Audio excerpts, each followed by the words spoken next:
And all right, Mom will be happy.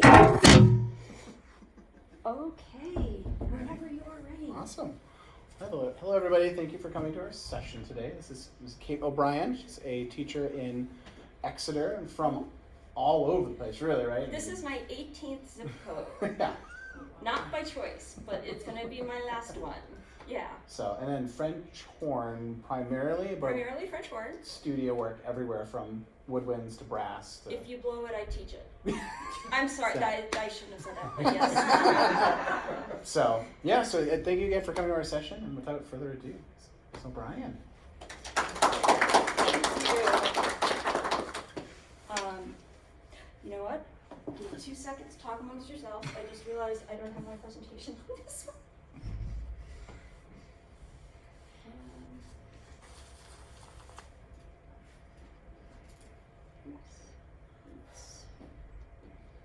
Okay, here we go. I went to a concert in November 2021. It was a colleague of mine. And I watched as the choir go up. It was the freshman choir. They went up on stage and they were socially distanced, which was super great. And then I was looking for the rest of the kids. And all of a sudden, they started singing. And all I could think was, what is going on? This is a school of 1,500 kids, about 375 freshmen, and 3.7 of the freshmen were in freshman choir, which is really low. The orchestra came on, and there were 19 kids. I figured they'd be falling off the stage because you start strings in like first grade with one of those little 1/16 size violins, and I figured they would stay with it, but there were 19 kids, and that would be 1.2% of the student population. I felt sick, I felt shaky, I felt confused. So I went home from the concert and I started emailing and contacting all my friends and colleagues all over the world. You know exactly what I mean. Musicians are like 2 steps away from every other musician in the world. And then the next morning I started to get responses trickling back in. And I had asked, hey, is this just us? Or is this happening everywhere?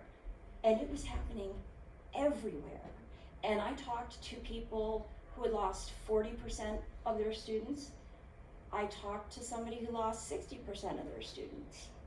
And I talked to somebody in Brooklyn when they were cleaning out their desk because their community music program had just been shuttered an hour ago. So he lost 100%.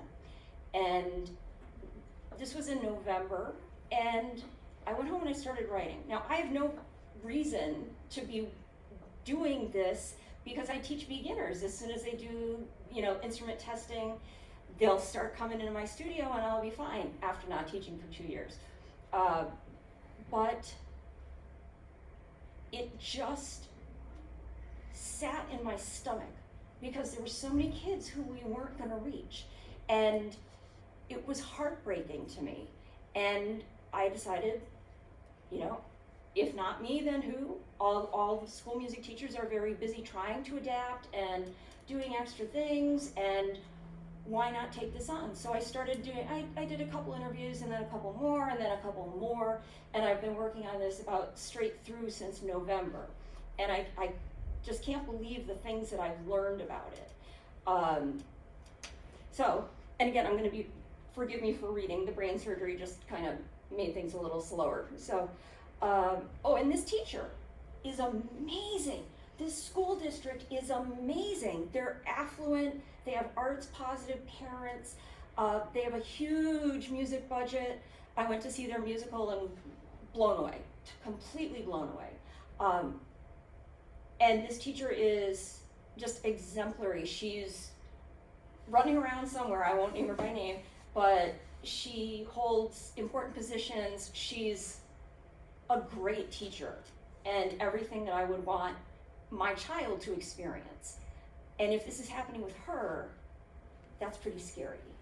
So, and don't worry about taking notes. I'm going to probably take a day or two to recover after this, and then I'm going to write down, fill out my notes from this, and all of our ideas and ideas from the brainstorming session that we'll spend the last 10 or 15 minutes on, okay? So it'll be in a Google Doc on the New Hampshire MEA site, okay? All right, and I'm really looking for the hive mind. So come up with your craziest things. As I talk, if you come up with something really awesome, just, jot it down or try to remember it, tie a string around your finger, whatever. So this is what we're looking like right now in a lot of places.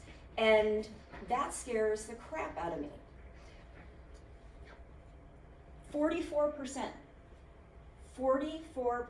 almost half, more than a third of the students that of the teachers that I talk to, of my research pool, are gone. They're just gone. And there's a lot of reasons that are going on. COVID just killed us. The song American Pie, the day the music died was March 13th, 2020. And we're never gonna get this time back. But we can come up with ideas to bring those kids back to us, to bring new kids back to us, and to strengthen our programs enough so that the administrators don't have a reason to say, you're losing a lot of kids and your band is really small, and do you really need to be here? Because that's critically important that we keep our jobs. And when I thought of all the kids, the children, all I could think was, this is so unfair to them. The best parts of my life were playing my French horn and singing, and they're missing out on this, or they're not getting a full experience. And that just, it was too much for me. So I started writing. You guys all understand that the natural attrition rate of students happens as they age, especially when they go from 8th grade to freshman, because there's all these tantalizing activities in the high school. There's debate team, there's indoor soccer, there's computer lab, my son's school has a recording studio in it. And he does those videos of him playing videos, and people watch the videos of him playing videos. I don't get it, but keeps him happy and quiet, so we're good. And much of it was, kind of to be expected, but the whole thing was just too much. It was just too much. We were exhausted. We're still exhausted. I don't know about you, but when I finally saw the mask mandates, and please wear your masks if you're comfortable with that. But as soon as that was over, I was like, oh, I can stop thinking about it, finally. And then I realized, no, I really can't. I just am, not necessarily going to be walking around with a mask, especially here because you have to see me talk. Now we're constantly faced with funding and staffing uncertainty in schools, just in general, because there's a lot of stuff going on, budget cuts, tax cuts, or tax increases, and we don't want to give administrations any reason to do anything to our programs, because if they cut part of the program or the whole program, they're also going to cut the budget for music, and that French horn that they needed isn't going to be purchased, and that French horn student who is going to play that horn isn't going to have a reason to join band. And it just, and forgive me if I keep saying band, I'm trying to also say chorus and orchestra, because I'm in those too. I'm a middle school band director, so that's where my head is at. Now the current decrease is just terrifying, but if we can figure out the motivations behind it, and the reasons that, the ways we could bring people back, then that's going to be really helpful to all of us. And while you're listening, if anybody has really good penmanship and can write on one of these things for the brainstorming, please volunteer later, because you don't want to see me write. How we're being affected. The dropout of one first grade violinist will affect each of their potential school orchestras up through college until 2036. Now, this violinist has 2 friends in first grade, and they both play, and they take for another year, and their friend isn't in it, it's not as much fun anymore, those 2 drop. Well, then a 4th violinist will be playing almost alone, and they miss that sound and they miss that camaraderie, and it just isn't worth it anymore. So they leave. So this is one child, but the ripple effect goes far and wide. Let's see. COVID has decimated us, if not obliterated. Many of our school orchestra, band, and chorus performance ensemble, 44% is unfathomable. I mean, that's kind of like the call we got when we said no school for 2 weeks. What? That's never happened before. And we're in this situation where we have a lot of that's never happened before. The challenges of remote learning and the inability to create music together with their peers simply made it too frustrating for the many students who chose to drop out directly because of the pandemic and remote and hybrid learning. And the effects are being felt all the way from pre-K strings classes to university music departments. Just think about that. Think over the next 16 years, how many future us's are not going to exist? How many music teachers are not going to become music teachers? That's frightening. It's very frightening. One of the professors from UNH predicts that long before that date, the audition-only wind ensemble that I was in when I went to UNH is going to be comprised mostly of non-majors. It's something. Oh, I think it's I hope it's air conditioning. That would be really good. It's hot up here with that. So one of the first UNH classmates I spoke to has a job that she absolutely loves. She teaches every flavor and color of music at a small parochial school. Enrollment in every single ensemble has fallen by at least half.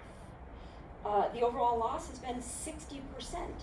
She's making do with what she has now, but none of her groups have anything close to even instrumentation or voicing. And since it's not really a possibility to merge any of the bands, I mean, you can't join middle school choir with high school marching band. It just doesn't work. I can only imagine that there is a chance that the school might find that the fractured classes are simply not worth the price of a full-time music teacher's salary. And we depend on our jobs. We work hard, we do what we're supposed to, we go way above and beyond what we're supposed to all the time. And yet administrators and budget people are always kind of sus about us. Now, if she leaves, if she's forced to leave, or if she can't handle just doing half-time, there won't be a music teacher, there'll be no budget, and it'll make it impossible to start up again. Especially since any student who enjoys creating music will plan to go to a different school that actually has a music department. And again, this woman is a skilled and talented educator with more than 30 years of teaching experience at all levels. She was a mentor to me at UNH, and she's one of the best people I've ever known. She taught me so much when she was an upperclassman and I was a very clueless freshman, and she's earned my deepest respect over the years.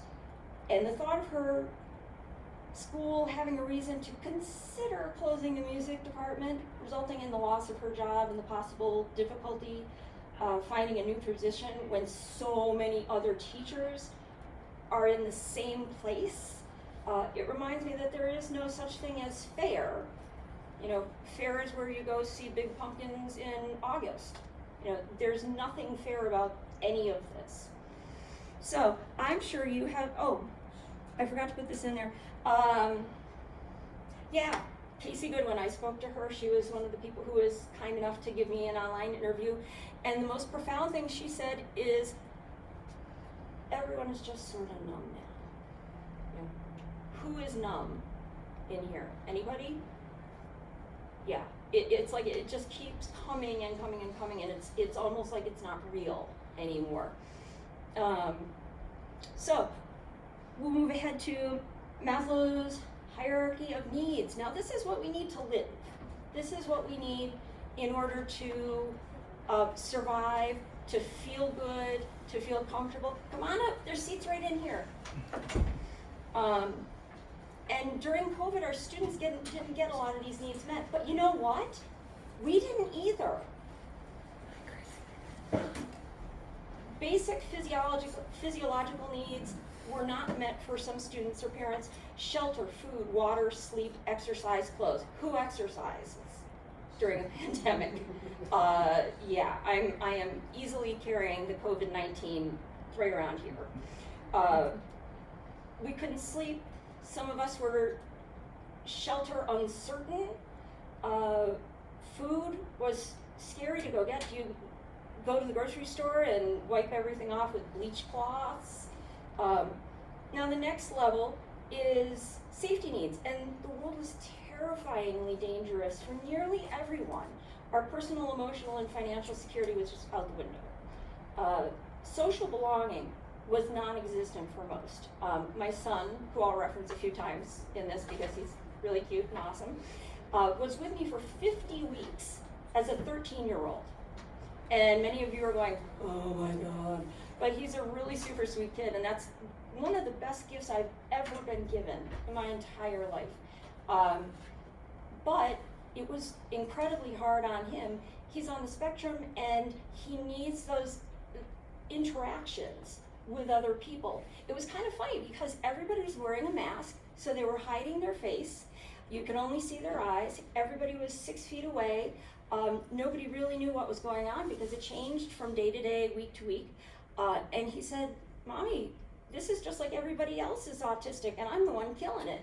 And I thought that was awesome. So the social belonging with companionship, belonging, connection, especially what we have in our incredible ensembles, just gone.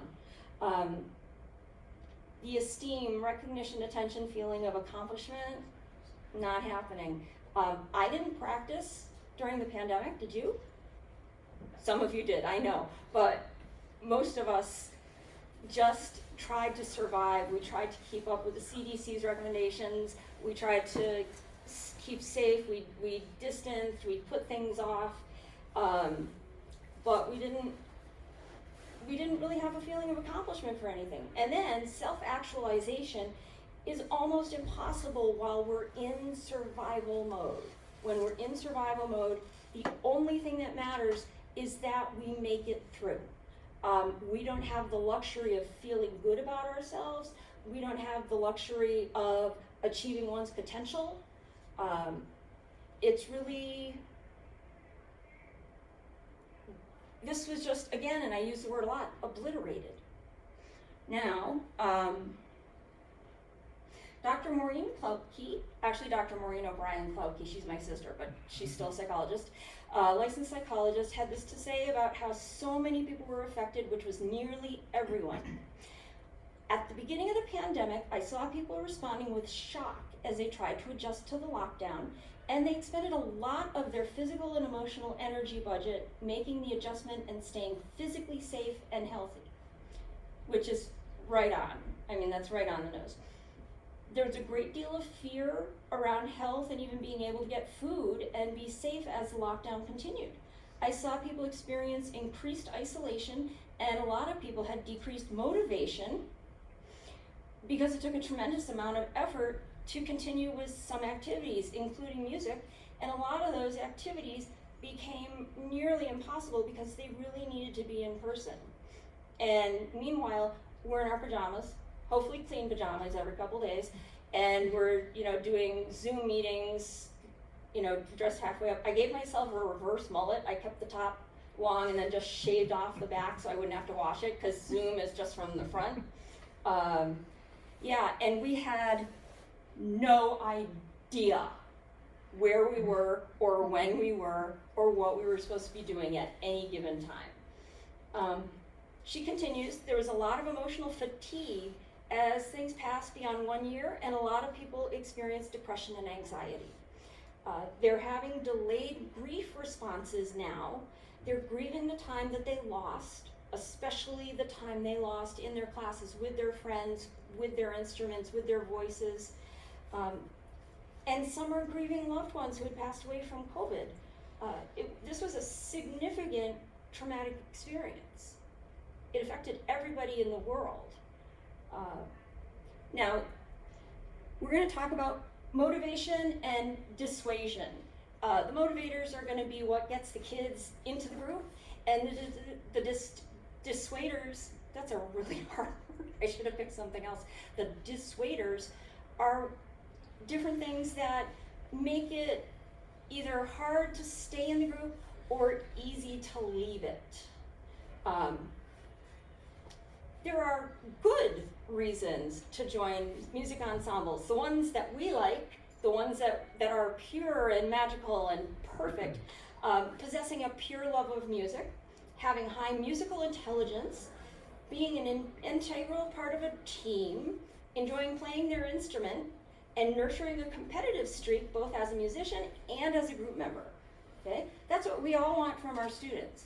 Every single one of us. We want the kids in there to be, to be comfortable and happy and fulfilled and want to be music teachers when they grow up. Not so sure about that. But in reality, they're mostly there for the what a lot of people call bad reasons, which are actually pretty great. You have general socialization with a fairly consistent group of awesome people. You guys, you lived through it. The music part, I mean. You knew what it was like to come to Allstate and meet people and play on a level that was so incredibly higher than anything that you've experienced before. Who went to music camp? Yep, thought so. Yep. So we have all these things in common. And the consistent group of people, in general, they were really nice. I'm a horn major, and I have yet to meet more than 2 or 3 horn players that are jerks. You know, in grad school, my horn section would go hiking together. One of us was a chef, so he cooked dinner for us. We hung out when we didn't need to. It was, it was fun. It was really enjoyable. More reasons, being with your best friend or a circle of friends. In high school, I stayed in band because it was right before lunch, and if I could do that, then I could eat lunch with my best friend, Jennifer Kwasinski. So that's why I was there that time. You have a fun class at school. I know, it's not supposed to be fun. We don't, that's not a reason to join band, but it's totally a reason to join band. Getting out of classes for lessons and performances was so much fun. Trips. Enough said. Just trips. It looks good on a college application, and it does, and it fulfills a course requirement for arts. And sometimes you can get out of PE because if you're in marching band, you're working a lot harder than anyone who's walking the mile, because we're walking the football field over and over and over. And then my reason for joining, let's see, where is he? That really cute boy who's in the trumpet section that you just want to be in the same room with. Oh my goodness. And that's my kid. He's not just like a random person. Okay. And actually my son, he's over at Concord High School right now rehearsing with the mixed choir, which he got into as a freshman. He and everybody in my family is neurodiverse with various things going on, dyslexia, ADHD, hits of autism here and there. He is greatly talented in music. He started by playing video games and singing along with the EDM, the electronic dance music. He does stuff he's not supposed to be able to do until college, but I'm not going to tell him that. So, I don't know where I think I put something in the wrong place, but there's a really good one coming up. Yeah, here we go. Take this in. Asynchronicity. the single most lethal issue we face, we couldn't play together. We couldn't synchronize. We couldn't be friends together. We couldn't go on trips together, again with the trips. Some teachers couldn't teach non-kinesthetically. That's one of the problems that I had. I set up my music studio like a TV station, and I tried a couple times, but when you have to go in and adjust ligatures and check to make sure you don't have leaks, it's really hard. It's really hard. So I know a lot of private teachers who just didn't teach. And students devolved and became less mature, and they quit at different rates at different times.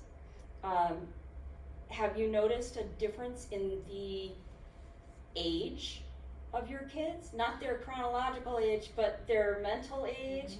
Yeah, that's across the board, and they don't understand band behavior, they don't understand orchestra etiquette, they talk all the time during choir. Actually, my kid got in trouble for doing that yesterday, but neither here nor there.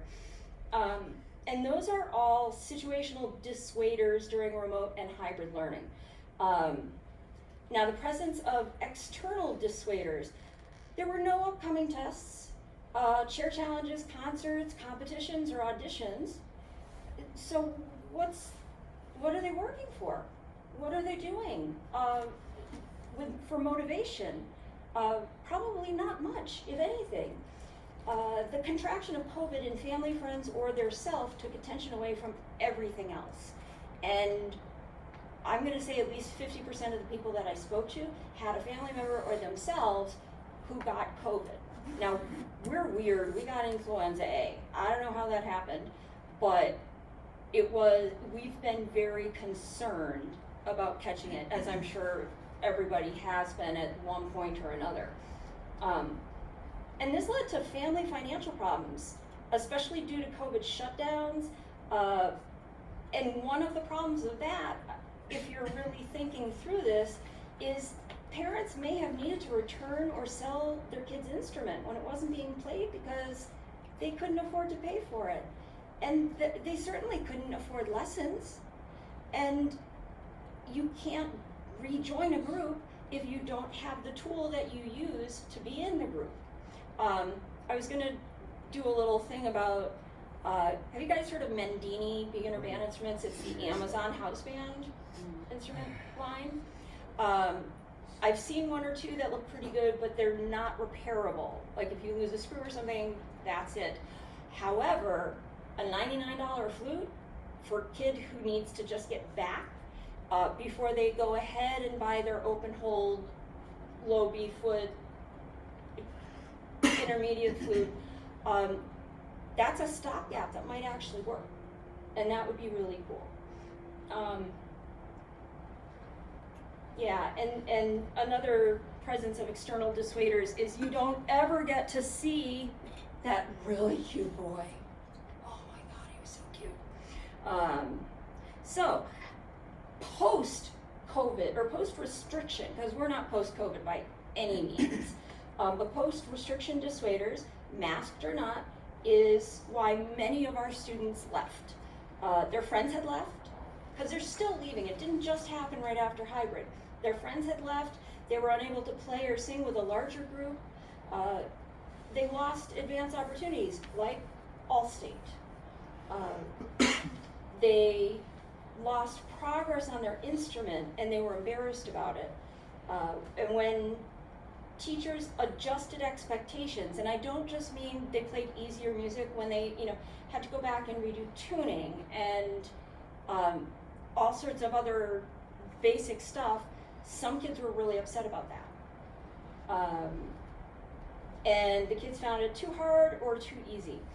Now, as far as being in a smaller group, the students feel exposed, and it causes a lot of students to lose confidence when they're rehearsing and performing. I know that I would much rather play with a couple other people than practice by myself and know that everyone else in my office building is listening.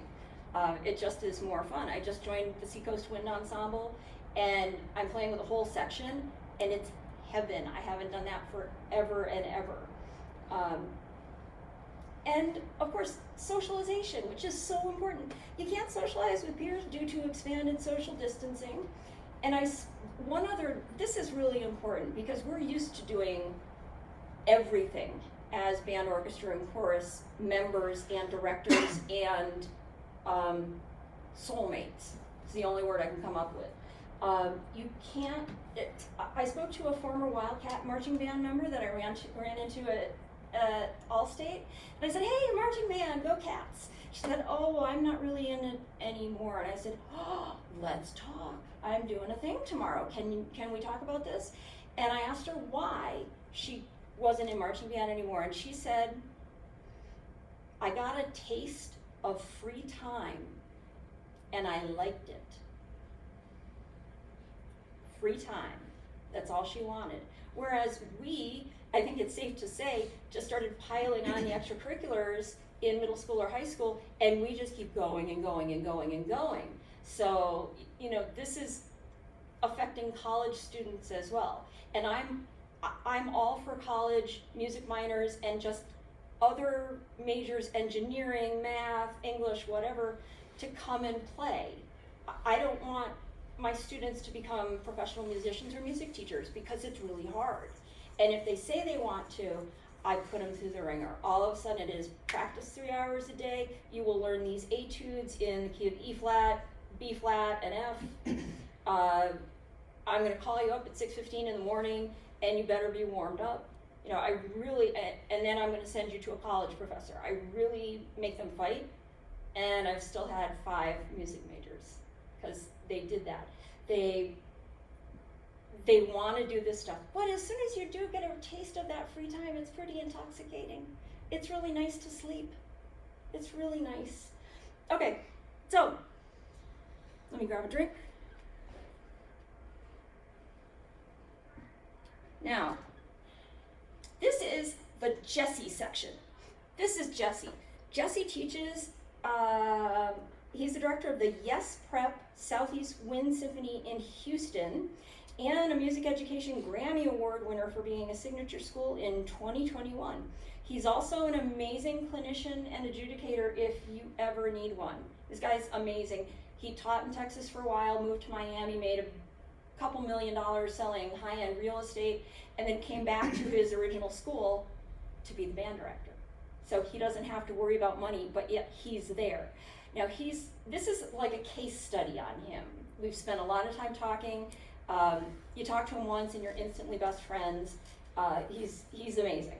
So this is a case study that provides proof that we can recover, but it will take an incredible amount of energy and dedication on our parts. He only lost 21% of his kids. 21%. In a normal year, that would be horrifying, but for right now, that's incredible. That's just incredible.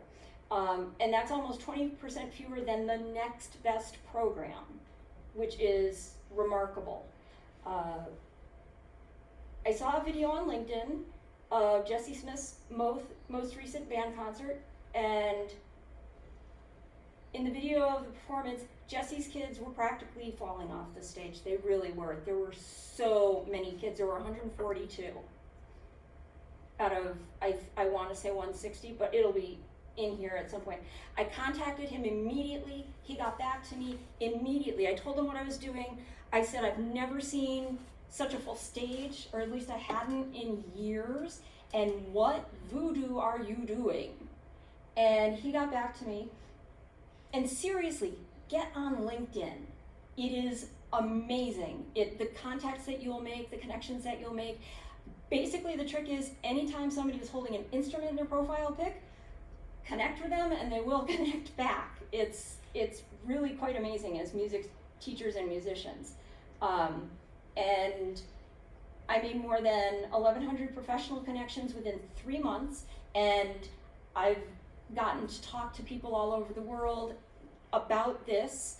I've had plenty of interviews, and I got so much information from these people, and I'm meeting even more friends, which is really nice, because I don't know about you, but I can't have enough friends. So I scheduled an hour-long Zoom meeting with him, and we ended up talking for almost 4 hours. And I could talk about Jesse, his belief system, his education, and his teaching methods for at least an hour or two, but you guys look tired. It's been a long day and you need to get out of here when we're done. So we're going to focus on the most pertinent methods he has to that he's been employing successfully to have such a loyal, self-motivated, cohesive band. His goal is to create a tragedy-proof band. We have not seen the last pandemic in our lifetime. This will happen again. We don't know where, we don't know when, but save your masks because it's coming at some point. Now that it's happened once, it's just going to keep going. He works incredibly hard with his students to make sure every student feels like the most important member of the group. He goes miles above and beyond, and when the next pandemic hits, because we know it will, I believe his program will remain largely untouched. He's building a pandemic-proof group, and that's what we need to start looking at and not just in the way that we're gathering our little sheep back into the fold, because they are part of our tribe and they're important to us. But I think that the house won't fall if the bones are good. You know that song? Yeah. I like country music, I'm weird. His program is going to go on stronger than ever. Now this blew me away. His first words of wisdom, and he is wise beyond years, began with, give them sticky notes. It only works with a sticky note. I'm like, what are you talking about? He told all of his students to write this on their sticky note. Mr. Smith, I need you to know, and then fill it in. Need is urgent and imperative. It's an assignment to do. They will divulge personal information if they believe that you think they are important. If you want someone to stick around, why would they if you don't know what's important about them? The sticky notes ranged from, I like band, and you're a good teacher, to, my dad hits me, to, I'm gay and I've never told anyone. I'm gay and I've never told anyone. And this is somebody coming out for the first time to their band director. And I don't know about you, but that's profound. I tear up a little bit. The amount of trust that these students place in this teacher is astounding, and he never stops nurturing these relationships. He has deep wisdom that I typically only find in much older people. Okay, so wisdom. You get it? Okay, moving on.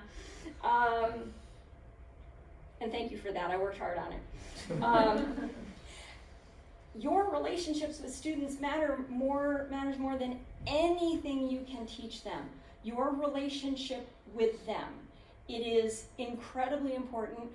It's challenging to keep them up. We're already working 9, 10, 11-hour days. We have so many kids coming through the door. Sometimes it takes until March or April to learn everybody's name and get in with them personally, but it's worth it. And when Jesse sees students, and anytime he talks to them, he says their name twice, once at the beginning and once at the end. He asks them, where are you from? Where are you going? And the biggest one is, how can I help you? Then they will have all their questions and he answers. And then he shuts the F up and lets them talk. Their first 2 sentences can tell you everything. Then he refers back to that conversation in his next communication. Now, I have no idea how he keeps all of this straight in his head, because it's somewhere around 160 kids, but he's tight with every one of them. And he's been sending we became like instant best friends, and he sends me pictures of his band and videos of his competition and pictures of his dog and stuff all the time. And I listen to them, and they're good. They're really good. because he's in a constant state of recruiting and is always open to beginners of any age. I was shocked, and I mean shocked, when he told me that this incredible band was comprised of 142 students in grades 6 through 12 playing grade 5 music and playing it really well, and he had 16 absolute beginners, my favorite people. I love them. But to start in the beginning of the school year and be playing grade 5, that's pretty awesome. That's really awesome. From 6th grade to 12th grade, that's his student base, and not even one of those beginners had picked up an instrument before the beginning of this school year. By April, they were playing grade 5 music and playing it well with their peers. They received lessons at school with the more advanced students, and they checked in with Jessie periodically. They were really motivated. If you go back to band, or if you start band and you're older, you have to really want to be there. My name is Kate, and I quit band. And most people are a little surprised by that. I played flute in 5th grade, but they didn't know I had dyslexia and I couldn't read music, and halfway through 5th grade it got too hard to play by ear, so I left. But I'll get back to that in a little bit. Jessie makes sure there's consistency in the process of learning music throughout the program. He understands that you cannot just teach music. It doesn't exist in a vacuum. We all know this. So there must be a cross-curriculum aspect, including the basics of math and history. But he also adds things like creative writing into the mix. I mean, this is some next level stuff that he's doing. He teaches the complete child, and he has vowed to not send a mistake into the world, which I really like. He cares, he is spontaneous, he's full of surprises, he is, and I quote, off the wall, and that's exciting for kids. They want to know that they're not going to really know what's going to happen at any given point in time. You know, I wish you could meet him. He's amazing. But the most profound thing that he has taught me was I have to be all in. And unfortunately right now, that's going to mean changing tactics, changing what we've been doing for the last 2, 10, 20, 30, 50 years, and be all in these different roles and during these different activities. And there's an air conditioner vent, and I'm staying here. Yeah. Gen X ladies, you understand? Yeah. Okay, cool. So, and his thriving ensemble and students are just a testament to his methods. The videos that he sends me from rehearsal are just amazing. These kids sound great. They were playing the Gallup, I can't remember who it was by, but they were playing it. 6th graders, beginners, everybody in the group. So,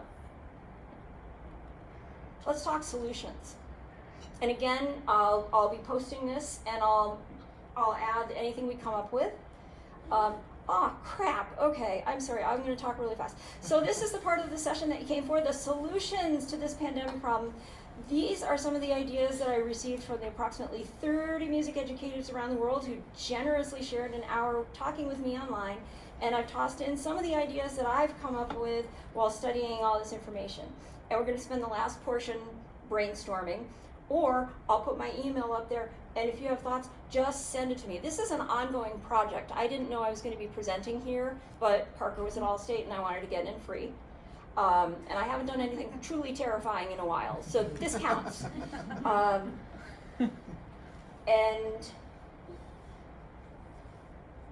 ADD. My train is off my track. Oh, okay, yeah. Anything you come up with, just email it to me, because this is an ongoing project. I'm going to make it available to everybody in the world who wants it. We need to help everybody. I'm going to try to go to a few more state conferences and do this. And your help is invaluable, because you're working with the kids and you know what they need.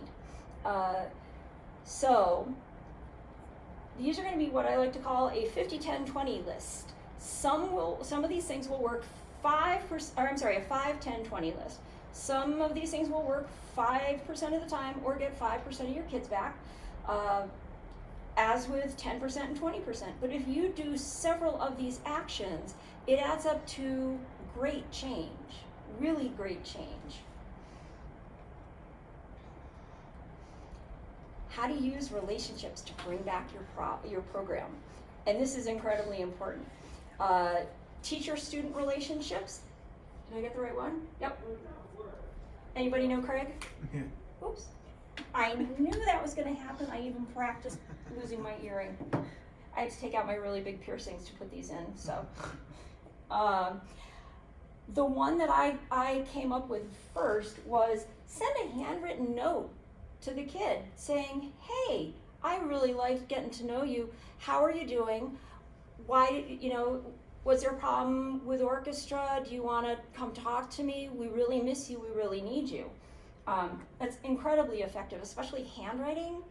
But just don't do it in cursive because I won't be able to read it. Pull out the lapsed students from classrooms and talk to them. Eat lunch with the former students in the cafeteria or treat them to a pizza lunch. That's always fun. We're musicians, we head for the free pizza. It's ingrained in us. Attend the sporting events, the science fairs, and so on, and be visible. Let the parents see you there. Let the kids see you there. Go up to the parents. I love talking nice behind people's back. I love going to someone else and saying, going to a parent and saying, your kid's amazing, like without the kid even there. And then they'll be able to go back and, talk to their kid and say, this is really cool. And I do it for teachers also. I write them notes and I send them to the superintendent, the principal, the arts director, all of that stuff. It's really kind, and if you ever get the opportunity to do it, it feels wonderful. I do it as Christmas presents for a lot of my teachers, my kids' teachers. And call the parents, and without confrontation, just talk about why their kid dropped and ask if they need help. The last 2 years have been really tough on private music teachers, and I've needed to ask for help, and that's okay. And if they need help, there are resources in the community so that they and the kids can be more comfortable. And never stop. Re-recruit the former middle school band kids or orchestra kids or choir kids because they already have the basis. And maybe they just couldn't join for one reason or another, but now they might have some time. Never stop recruiting, never. And always be positive. Some days that's hard. And just become a positive resource. They can come to you for pretty much anything. Now, student-to-student relationships, this is really critical. Using student relationships and positive peer pressure are outstanding ways to bring students into or back to their ensembles.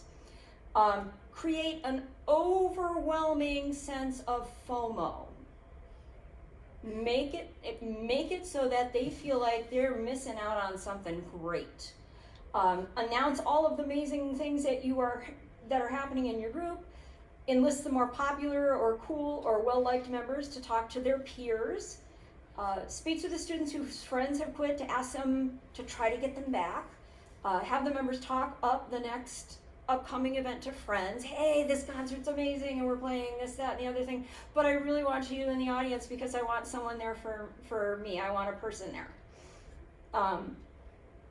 They can take turns announcing upcoming events on the morning announcements. Any events, anything at all, like we're having a scales concert or contest and Susie is in first place and Johnny's in second place and who's gonna win? Stuff like that they're into. Decorate their lockers. The cheerleaders do it for football players. Why not for band kids? I mean, that's really fun. Post a roster of your students in various places in the school. And the title is, Everyone is in Band. Are you? And the kids are going to stop and they're going to look at this list and they're going to say, oh, there's that really cute boy. Or, oh, I didn't know 3 of my friends were in it, and yeah, this looks like fun. You bring the high school ensembles to perform for the middle school. Then you bring the middle school ensembles to perform for the elementary schools. Use the kids. Now, this is a subject, nope. This is a subject very near and dear to my heart for a lot of reasons. Non-traditional beginners. This is my favorite section because after teaching band in Wisconsin for 6 years, I opened up my own teaching studio and then an actual music studio. And now that I'm back in New Hampshire, I have my own brass and woodwind studio in Exeter. Mm-hmm. I do online lessons if you have any kids that need a really good beginning teacher. I specialize in neurodiverse students. They've been called atypical, neurodivergent, and now this week the name is neurodiverse. And you can recruit anybody. My student Marilyn just started lessons with me 3 weeks ago. She is the 70-year-old grandmother of a beginning clarinet student, and her biggest regret is quitting clarinet in 7th grade. There is truly no age limit to start, and I have found across the board that students who start studying at a later age are more motivated and dedicated to their studies because they really want to do this. You know, it's easy to just go along with the crowd in 4th, 5th, 6th grade, but to go in, especially for this, is a harbinger of great things to come. And they'll catch up more quickly than you think, especially with help from you or from older students. Create openings for all the beginners. Like I mentioned, I started flute in 4th grade in 1979. Please do not do the math. And thanks to the undiagnosed dyslexia and ADHD, I ended up quitting in 5th grade. I couldn't read music. I just couldn't. But then I was invited to play in the band to learn to play French horn because they needed a French horn. The teacher said, "Hey, Kate, do this." And I did this. And he hands me this weird looking case and said, "Go home and learn it." And I did, and it was wonderful. I had been in the show choir, the 7th grade show choir, because they had the trip to UNH Jazz Festival. Again, trips. And I had the support of 2 music teachers and the private teacher they connected me with, and I absolutely bloomed from the attention they were giving to me. And that was when I decided I was going to become a music teacher. And I have never once changed my mind. In class, they sat me next to one of my best friends who played alto sax, the smartest musician in the room, and she basically learned all of the horn fingerings and taught herself enough about the horn to help me feel really comfortable in class. I'm still grateful to her. And with all these supports, I caught up by the end of the year. I was even in the Connecticut Northeast Regional Orchestra that spring. I mean, that's crazy. And at dinner last night with my son and his school friends, who are both seniors, and he's a freshman, I found out that one of his schoolmates, Tate, took choir last year for 1 semester as a junior for arts credit, and he found he loved it. And he is over at Concord High School singing tenor. And I asked him if he was going to go continue at UVM, where he's going in half a year, and he said, "Oh yeah, this is really fun. I didn't know I was so good at this." Awesome. Let's see. I've had extensive experience teaching beginners. I love them so much. They're so much fun, and if you can delete the incorrect behaviors before they get rooted in, they're going to sound like $1 million. And because of that, they're going to love you, and their parents are going to love you, and their band directors are going to love you, and you're going to love the people who are teaching them to do that. But if I have 5 kids in the same grade, let's say 4th grade, and one starts in 4th grade, another starts in 5th, another starts in 6th, another starts in 7th, and another starts in 8th grade, every single one of them will be with whomever had started already at the end of that year. Student number 3 is going to be caught up by 3 years. They're older, they've picked up more music just by listening, and they're more interested in doing this. So if you're afraid they're going to be delayed, they're not. They're not. And going in a different direction, you have huge untapped resources at your fingertips that most of you have probably not thought of. For example, students in the vocational program, if you have one at your school, you know, the one where they repair things and fix cars, they often have musical ability. They're efficient at understanding machines, and instruments are basically machines. I mean, a violin is one of the ultimate machines. It's such a brilliant design. And they usually have really good fine motor skills, putting screws on little things. And they continue to try if they can't get something right. I'm all for the vocational schools. I think that's the next thing, you know, when college becomes too expensive, because everybody needs plumbers and everybody needs their air conditioning fixed and so on. Recruit some seniors. They just want to have fun. They've done most of their classes. They just want something fun to do. I think I took 3 music courses and 2 art courses my senior year. And it was really, really fun. This is important. Reach out to the students with physical issues. I'm guilty of this too. I will look at someone with an adaptive device or another physical difference and never connect them with the idea of joining my ensemble. Oh, it would be too hard. Oh, there's a bump that the wheelchair can't get over in the band room. I had a 7th grader who was in a car accident and lost both front teeth. Flute. My trombone section leader in my high school jazz ensemble was born with only 3 fingers on his right hand, and his father built him a really simple attachment so he could just like flick it out for 6th and 7th position.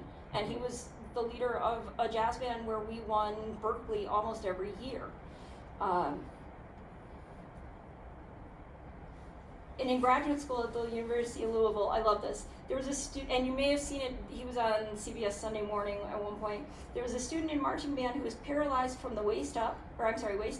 His father came to every marching band rehearsal and game to push his wheelchair onto the field in perfect formation, and he could barely contain his happiness when interviewed by dozens of news sources around the country. I would have never thought of that. Personally, I don't know how many of you would have thought of that. And, oh, that's early, but you can still look at it. And the one huge intelligence that schools don't bother classifying is musical intelligence. In Gardner's now it's 9 intelligences. I find it ridiculous because in reality, students who are singing and playing music in ensembles are using every single one of their other intelligences, with the exception of naturalist intelligence. I read it as naturist and thought, oh, that's not right. You know, at the same time. The first thing that you can do is talk to the special education teachers. If I was in school now, I would probably be in special education because of the dyslexia and the ADHD and all that. Ask them which students might benefit from learning something new and being in an ensemble. Talk to the kids in their classes and see if any of them are interested. You'll be surprised at how many of them will be excited to be a part of a new group and to learn how to create music. My son and I are perfect examples of this. If I hadn't been invited to join the band, I am not positive that I would have finished high school.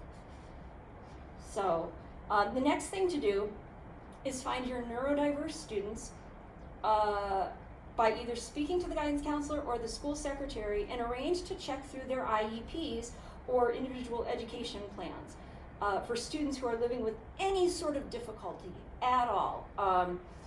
ADHD, anger issues, anxiety, depression, anything that's going on with them. I found that kids, specifically with ADHD, make outstanding musicians. In my graduate school class of 30 students, we realized that 20 of us were neurodiverse. Most of us had ADHD, which meant study sessions were really fun, but not very productive. And if that doesn't speak volumes to you, I don't know what would. 20 out of 30 neurodiverse with learning disabilities. And I'm sorry, air quotes, I have to not do those. They're so obnoxious. Some other solutions, and again, this will all be on our document. Is it okay? Oh. For 1 second. No, it's okay. Yeah. I just gotta, if you are trying to get to the elementary honors concert, I think that's going to be down the hall just because it's 4 o'clock. Yes. Just so you can wrap up. Just want to make sure that they all have a chance Yeah, to get to that. I have 3 more minutes left, but I Yeah, totally yeah. understand. Because they had kids performing. Just want to make sure they knew. Believe it or not, this was 4 times longer than it is right now. I've been editing until 10 minutes before this. There's so much to think about and talk about with this. Another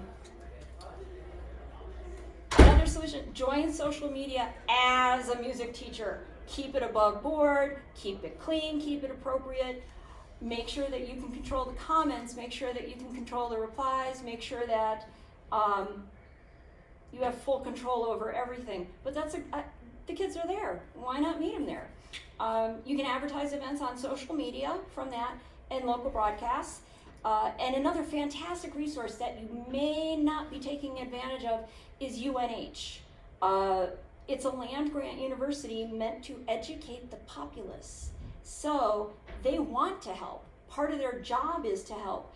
And they are deeply dedicated to music education. I can tell you that from the bottom of my very full heart.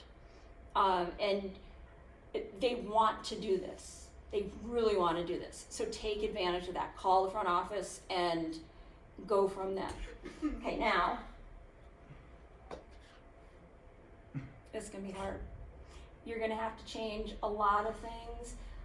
If I had to memorize 100 kids' names, I would go insane because my brain just doesn't do that anymore. But if you can do that, you're going to get more kids in your band. If you can create loyalty situations, you're going to have more kids in your orchestra. If you can create a sense of trust, you're going to have more kids in your choir. And again, numbers, they matter. They really do, unfortunately. And because of that, that was bright. We can fix this. We move mountains every day. We can fix this.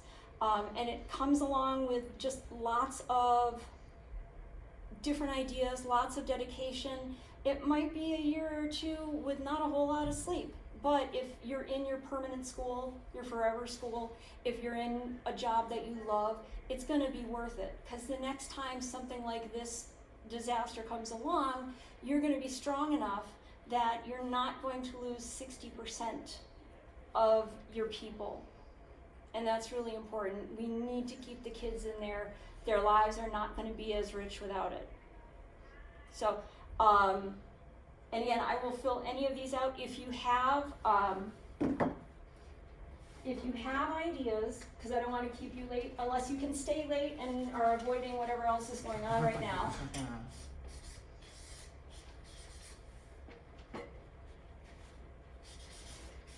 Had to think for a minute there.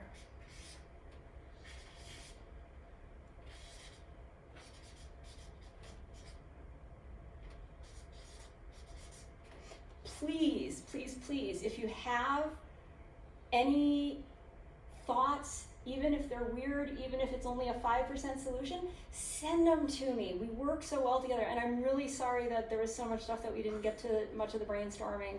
Again, unless you want to stay, because I'll stay. I'll write all sorts of stuff.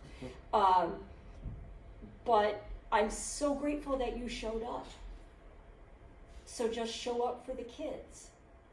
And they will repay you 100-fold. I had, to kind of wrap this up, one of my friends from high school jazz ensemble posted a picture of a concert that he was in 2 nights ago. And his wife was in it too. He and his wife met as sophomores in our high school band. A couple of their parents, I'm not sure which ones, are in the same community band. Their daughter and their son are in the same community band. And in about 15 years, the daughter is going to have someone else to join the community band. So this is something that the whole family can be a part of, and intergenerational activities are amazing, and it's a way for families to bond. We didn't really touch on that much, but what we do is magic. And it's not that we're creating the magic. Most of what we know, we're copying from someone else, which is entirely awesome because we still have to remember it and use it in the right place. But we have a really special job, and we're so lucky, and we want to keep this going. So I wish everybody lots of luck with this. Try a couple things, and again, I'll post them. After a few days, I really need to recover. But does anybody have any questions? I love the questions. Okay, anybody have any thoughts they want to put down? You're thinking. Do you have something? No, I don't think so. Okay. I'm thinking, I don't know. Well, again, here's my email address. I think it's in the quarter notes. There's an article teasing this about quarter notes, and I'm gonna probably submit it to MEJ and see if I can go other places, because everybody needs this. And please send it to your colleagues and your friends and your colleague friends, and ask them to send it farther. I've posted a lot of it on LinkedIn, and I've gotten 1,000 views on this, 900 views on that. It's not Kim Kardashian, but for a random music teacher in Exeter, New Hampshire, that's not bad. So send me any ideas you have, and I will add them to the presentation. I can use your name or not. Some teachers don't want to be seen as possibly rocking the boat or possibly, downplaying their school music program, but I don't need to use your names at all. So, any last questions? Anything at all?